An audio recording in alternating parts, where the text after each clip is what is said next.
Thank you, Mr. Speaker, ladies and gentlemen of the House. I've got a couple of examples that I think are pretty indicative of how desperately Iowa and Iowa commercial property owners need and deserve this amendment and ultimately this bill. Some of the testimony that was given at the subcommittee on this bill, on this version of the amendment, dealt with a Burger King franchise owner who owned franchises in Iowa and also in Missouri. And these franchises, or these buildings, were on identically sized lots, and they were the exact same structure, and of the same make and model, and pretty much the exact same business.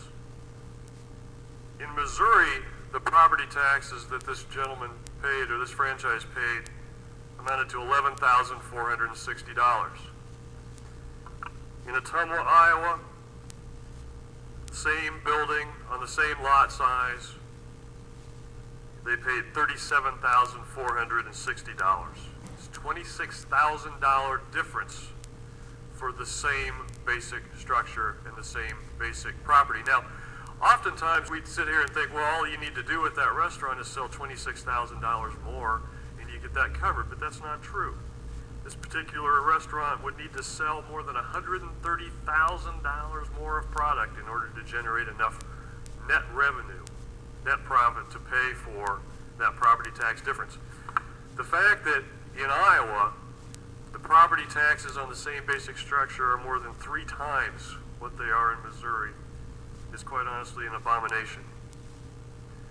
Now, this comes down to more than just dollars out of the owner's pocket. It comes down to a matter of how many more jobs can be created, because what happens is business owners need to make decisions about where they're going to invest. This particular gentleman had to make a decision about which of these 2 restaurants he was going to invest over $400,000 of remodeling costs in. He chose, because of the property tax differences, he chose to remodel the store in Missouri. What happened with that? He made that decision. He's still paying less in property taxes, by the way. But even more importantly, that restaurant is seeing double-digit increases in sales since the time of the remodeling, which has required him to go out and hire additional employees, which is what everybody in this room, I would guarantee you, has gone out at one point in time in 2012 and campaigned on how important it is for us to create jobs and to do what we can so that the business owners in this state can create jobs. This is a perfect example of how uncompetitive the state of Iowa is when it comes to property taxes. Locally, let me give you another little example, because I think it's extremely important about how necessary it is that we start limiting some of the assessment growth. In my community, I look out my office window when I'm actually there, which is not all that often anymore.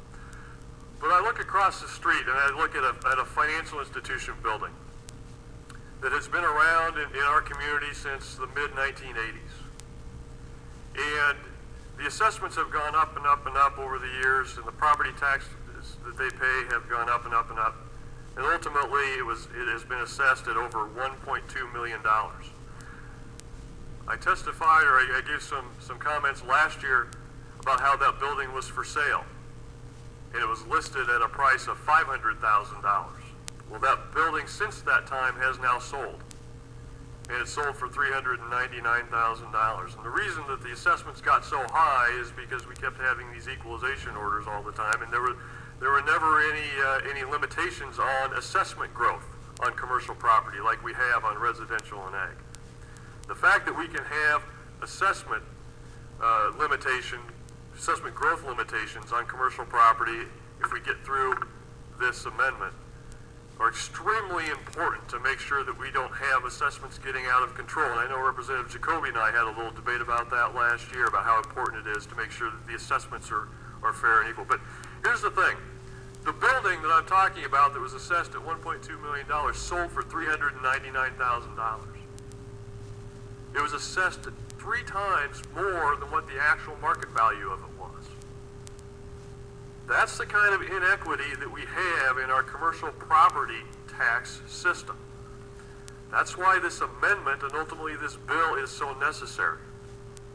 We need to restore some fairness to our property tax system, and in doing so, we will generate economic growth in this state that we also desperately want, or say that we want, when we campaign.